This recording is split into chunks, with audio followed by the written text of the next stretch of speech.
कविता अपने माता पिता की बहुत लाडली थी। 3 बड़े भाइयों की बहन थी। कोई भी चीज मांगने पर उसी वक्त सामने हाजिर हो जाती। पूरे घर में रौब था उसका। पूरे परिवार और नौकरों पर राजकुमारी की तरह हुक्म दिलाती थी कविता। स्कूल में भी पूरा रौब था उसका। बड़े घर की लाडली जो थी वह। ऐसे ही उसने कॉलेज में दाखिला लिया। उसकी ठाट बाट, बड़ी गाड़ी में आना जाना, हर दिन नया फैशन देखकर हर कोई उससे दोस्ती करना चाहता था। थोड़े ही दिनों में उसके बहुत से दोस्त बन गए। पूरे कॉलेज में उसकी अपनी ही एक पहचान थी। इन दिनों उसके घर एक रिश्ता आया। खानदानी लोग थे और पापा की पुरानी जान पहचान थी उनके साथ। कविता के साथ कोई जबरदस्ती नहीं थी, पर कविता ने फिर भी हाँ कर दी, क्योंकि वह अपने परिवार से बहुत प्यार करती थी। वह जानती थी कि वह लोग उसका अच्छा ही सोचेंगे। लड़के का नाम राज था। राज काफी पढ़ा लिखा और समझदार लड़का था। ससुराल वाले भी बहुत अच्छे थे। ससुराल में कविता की जगह वैसी ही थी जैसी कि मायके में। कोई भी कार्य कविता की सलाह के बिना नहीं होता था। सबकी लाडली बहू बन गई थी वह। फिर उसके घर एक बेटे का जन्म हुआ। राहुल कविता को जान से प्यारा था। पोता पाकर ससुराल वाले तो फूले नहीं समाते थे। कविता कभी कभी सोचती कि उसकी किस्मत कितनी अच्छी है। उसका हर अपना उसे कितना प्यार करता है। चाहे जीवन में कैसा भी समय आए, मेरे अपने हमेशा मेरे साथ हैं, मैं कभी अकेली नहीं हो सकती। कितनी खुशकिस्मत हूँ मैं। पर शायद कविता की खुशियों को उसकी अपनी ही नज़र लग गई थी।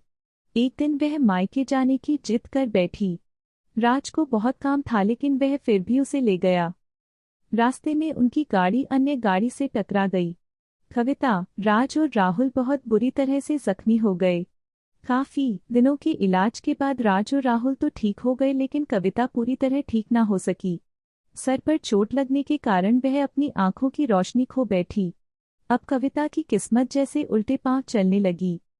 मायके वाले कुछ दिनों तक उसे मिलने आते रहे, फिर कभी कभार फोन ही करके पूछ लेते कि अब कैसी हो। धीरे धीरे ये सिलसिला भी कम हो गया। ससुराल वालों की सहानुभूति भी कम होने लगी। घर में किसी को पास बैठने के लिए कहती तो जवाब मिलता, बहुत काम है, अब तुम भी हाथ नहीं बंटा सकती। राज भी चिड़चिड़ा हो गया था। बस राहुल ही था उसके साथ, जिसके साथ हंसते खेलते उसका वक्त गुजरता।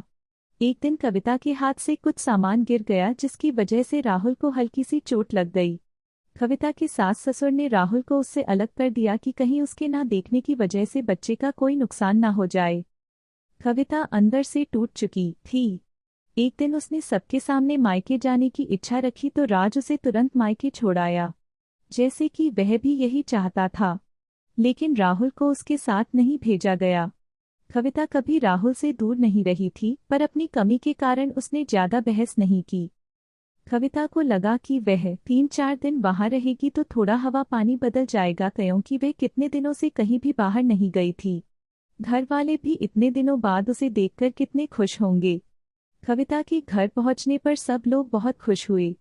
खाने में सब कुछ कविता की पसंद का ही बना था। उसने अपने मम्मी पापा और भाई भाभीयों से दिल खोलकर बातें की। उनके छोटे छोटे बच्चे भी बुआ के साथ घुल मिल गए थे। रात को सोने के वक्त जब वह कपड़े बदलने लगी तो उसे पता चला कि उसका बैग तो बहुत भरा हुआ था। वह सब समझ गई। वह बहुत उदास हो गई। कुछ दिनों तक तो सब ठीक रहा, फिर जैसे सब बदलने लगा। सबका व्यवहार बदल रहा था। वह लोग जैसे थक चुके थे उससे। सब लोग घूमा फिराकर पूछने लगे कि राज कब आ रहा है उसे ले जाने। वह बहाना बना देती, जबकि वह जानती थी कि उस घर में अब उसके लिए कोई जगह नहीं। कविता से चलते वक्त कुछ ना कुछ नुकसान हो जाता। थोड़ी बहुत टोका-टाकी उसे सुनाई देती, वह टाल देती। एक दिन उसके हाथ से लगकर एक कीमती फूलदान टूट गया। छोटी भाभी ने बहुत हंगामा मचाया। कविता के माता पिता रोज रोज के झमेलों से तंग आ गए थे। उन्होंने राज को खुद से फोन कर दिया। राज कविता को अपने घर ले गया। कविता को अपने परिवार वालों से ये उम्मीद न थी, जिस कविता के कहे बिना घर में एक पत्ता भी नहीं हिलता था, उस घर के लिए वह अब बोझ बन चुकी थी। राज के साथ ससुराल आते वक्त वह बहुत खुश थी, क्योंकि वह अपने घर जा रही थी अपने जिगर के टुकड़े राहुल के पास। परंतु यह खुशी भी कुछ पल की ही थी। सारा बंदोबस्त पहले ही किया हुआ था। कविता को सीधे ऊपर वाले कमरे में पहुंचा दिया गया। राहुल से दूर रहने की सख्त चेतावनी दी गई। एक काम वाली लता को उसकी जिम्मेदारी सौंपी गई, जो उसके खाने पहनने जैसी जरूरतों का ध्यान रखती। कविता ज्यादातर चुप ही रहती। कभी कभी काम वाली लता से थोड़ा बतिया लेती। उसके जरिए राहुल का पता चल जाता। सबकी लाडली बेटी और बहू सबके लिए लाडली से बोझ बन चुकी थी। आपको कहानी अच्छी लगी हो तो सब्सक्राइब करें ताकि हम आपके लिए और कहानी ला सके।